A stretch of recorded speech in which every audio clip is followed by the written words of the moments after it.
Hi guys, welcome to Cortex. Something different today. I'm in my wife's Renault Twingo, and I see a lot of you guys don't know how to remove the gear knob on this car. I already changed this for this new shiny leather one with white stitching, so I'll let you guys see how to remove it now. So most of the times it isn't easy.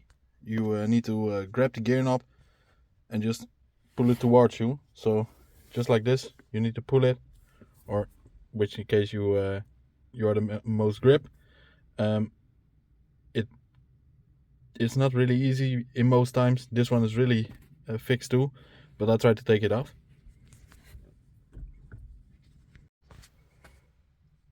In most cases it's really fixed on its place, but